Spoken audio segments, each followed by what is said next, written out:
दोस्तों नमस्ते। आज हमारा जो टॉपिक है वो है त्रिकोणमिति, और त्रिकोणमिति कैसे हम लोग हल कर सकते हैं उसके बारे में मैं आपको जानकारी दूंगा। तो यहाँ पे देखिए, त्रिकोणमिति की बात जब भी आते हैं तो हम लोग जानते हैं कि इसमें समकोण त्रिभुज पे हम लोग बात करते हैं, ठीक ना। राइट एंगल ट्राइंगल पे हम लोग बात करते हैं इसमें समकोण त्रिभुज, जिसका एक कोण क्या होता है, आपका समकोण होता है, ठीक ना। यहाँ पे हम लोग मान लेते हैं कि ये समकोण है, यहाँ पे हम लोग नाम दे देते हैं ए, बी और सी। अब इसमें देखिए, यहाँ पे समकोण है 90 अंश का है, तो यहाँ पे हम लोग मान लेते हैं कि ये थीटा कोण है। और हम लोग ये भी जानते हैं कि थीटा के सामने वाला जो भुजा है वो आपका होता है लंब, और इसके नीचे वाला भाग जो होता है वो होता है आपका आधार, और जो बचा है इसको हम लोग बोलते हैं कर्ण, ठीक ना।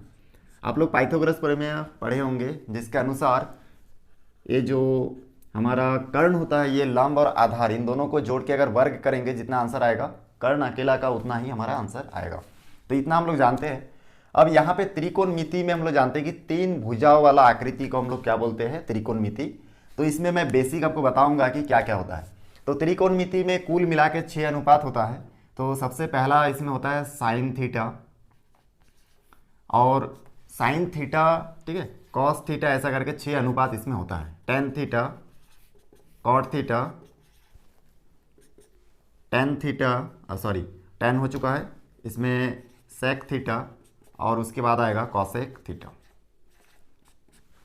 तो यहाँ पे हम लोग देख रहे हैं कि ये हमारा क्या है, त्रिकोणमिति के 6 अनुपात है, ठीक ना।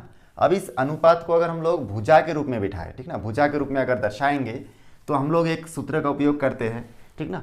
एक सूत्र हम लोग यहाँ पे अप्लाई कर सकते हैं, जो है LAL KKA, ठीक ना। इस सूत्र का उपयोग हम लोग करेंगे।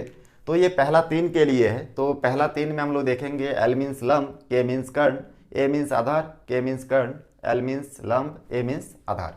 तो यहाँ पे हम लोग जानते हैं कि साइन थीटा का यहाँ से लंब बटे कर्ण, ठीक ना। यहाँ पे आप लिख सकते हैं, इंग्लिश में लिख लेता हूँ, लंब बटे कर्ण। और उसके बाद कॉस का क्या हो जाएगा, दूसरा नंबर देखिए यहाँ पे क्या दिख रहा है, आधार और कर्ण। तो यहाँ पे आधार और कर्ण लिखेंगे। उसके बाद तीसरा देखिए क्या दिख रहा है आपका, लंब बटे आधार, तो लंब और आधार। ये 3 मैं लिख दिया हूँ इस सूत्र से, बहुत सिंपल है। उसके बाद हम लोग देखते हैं कि इसमें ये जो यहाँ से हम लोग फिर इसको क्या करेंगे, पलट के लिखेंगे, मतलब इसके ऑपोजिट इसको पलट देंगे। तो टेन का जो उल्टा है वो कॉट हो जाएगा। तो टेन में लंब बटे आधार है, तो कॉट में क्या हो जाएगा, आधार बटे लंब होगा।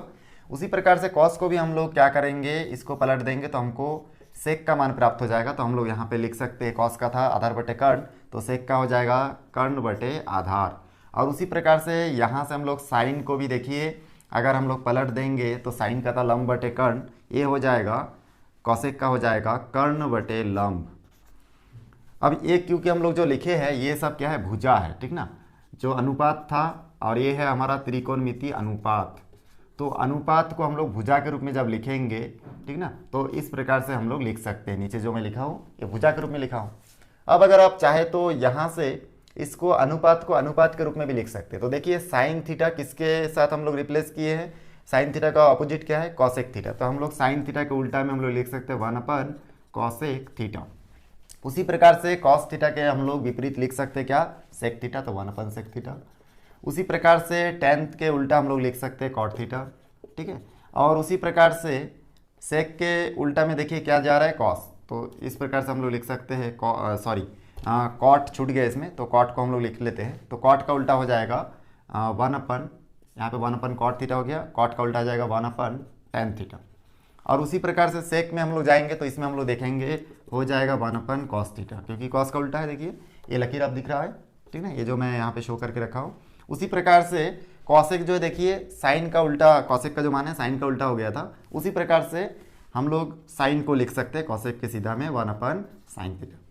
अब इन सभी को देखिए, इन सभी में इसको और छोटा कर सकते हैं। हम लोग जानते हैं कि tan theta equal to 1 cot theta भी लिख सकते हैं, या फिर साइन थीटा बटे कॉस थीटा भी हम लोग लिख सकते हैं। उसी प्रकार से कॉट थीटा को भी हम लोग, क्योंकि टेन का अगर साइन थीटा बटे कॉस थीटा होगा तो टेन का उल्टा क्या होता है, कॉट होता है। तो इसलिए हम लोग यहाँ पे फिर मान लिख सकते हैं कॉस थीटा बटे साइन थीटा, या फिर आप इस मान को यहाँ पे रखेंगे और इसको पलट देंगे तो कॉस ऊपर चला जाएगा, साइन नीचे रहेगा। तो इस प्रकार से देखिए, बेसिक ये जो हमारा कॉन्सेप्ट है, सूत्र यहाँ तक आप ज्ञात कर सकते हैं।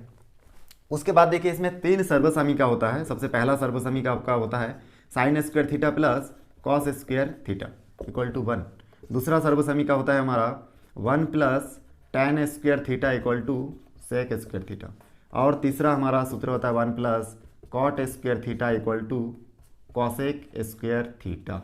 तो इस प्रकार से हम लोग इन तीनों सर्वसामिका बोलते हैं इसको, तो इन तीनों सर्वसामिका के मदद से क्वेश्चन को हल कर सकते हैं, ठीक ना। तो ये त्रिकोणमिति के तीन सर्वसामिका है। तो आपको क्या क्या याद रखना है इसमें, ये 6 अनुपात याद रखना है। 6 अनुपात को कैसे भुजा के रूप में लिख सकते हैं हम लोग, वो आप लोग लाल काका करके जो सूत्र है इस सूत्र के अनुसार आप लोग बिठा सकते हैं। और अनुपात को अनुपात, ये जो हम लोग लिखे हैं अनुपात के रूप में भी आप लोग बिठा सकते हैं, ठीक है। तो इस प्रकार से देखिए यहाँ तक तो आप लोगों को समझ में आ गया होगा। तो चलिए मैं एक प्रश्न ले लेता हूँ क्लास 9 के प्रश्नावली 8.2 का एक प्रश्न हल करके देखेंगे कि कैसे हल होगा। तो जैसे कि आप देख सकते हैं कि ये पहला प्रश्न मैं ले चुका हूँ, tan थीटा इक्वल टू 3/4 के सभी शेष अनुपात को ज्ञात कीजिए। शेष त्रिकोणमिति अनुपात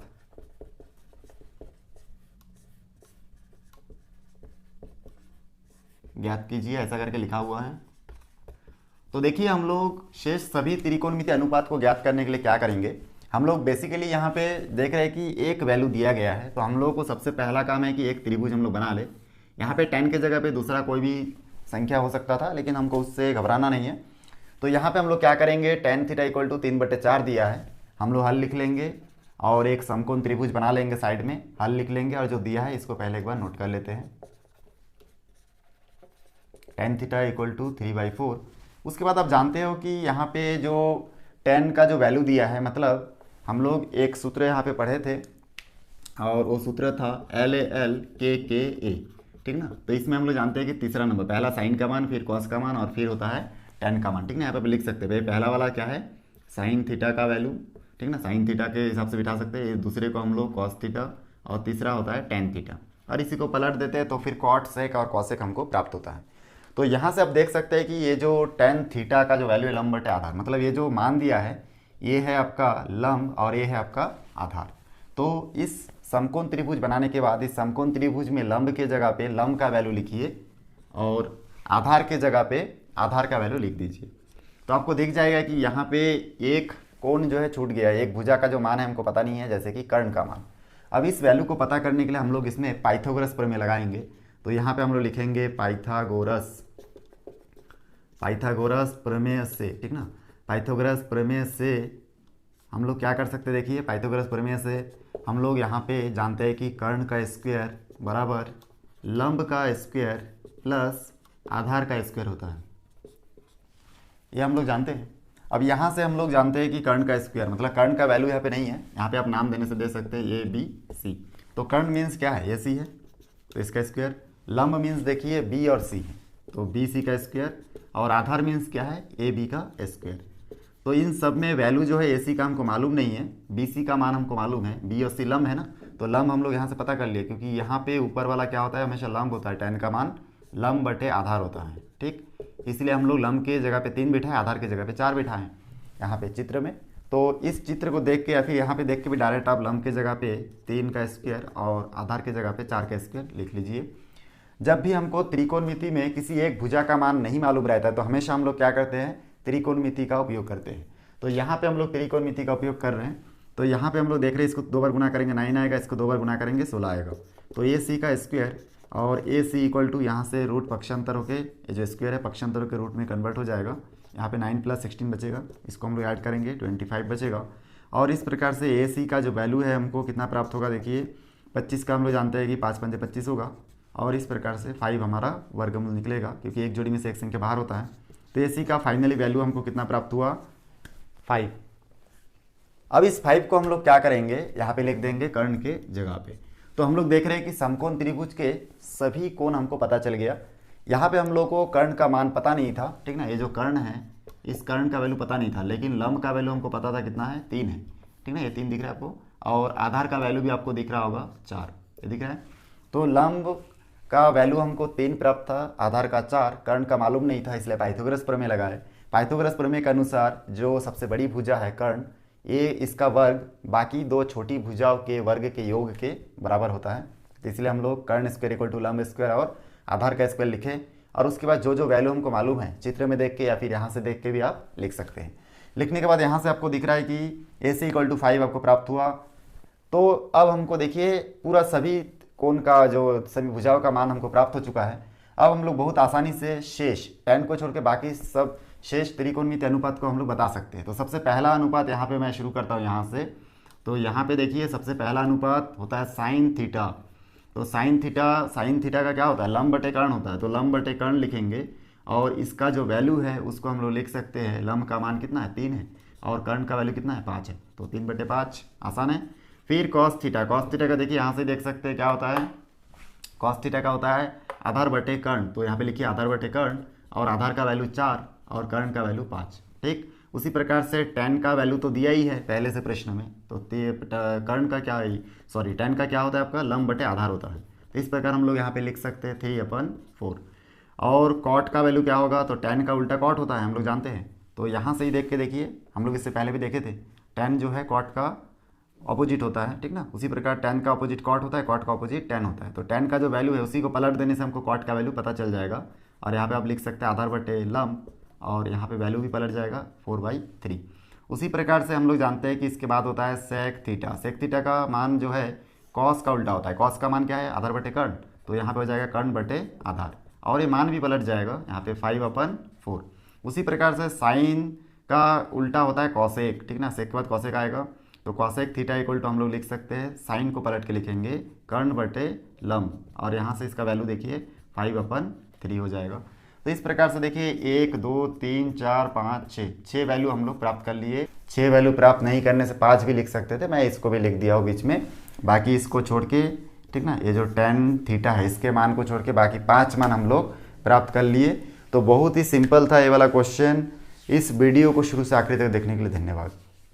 दोस्तों वीडियो अच्छा लगे तो लाइक करें, शेयर करें, सब्सक्राइब करें और बेल आइकन को भी प्रेस करें ताकि जब भी मैं कोई नया वीडियो बनाऊँ तो उसका नया अपडेट सबसे पहले आप तक पहुँचे। धन्यवाद।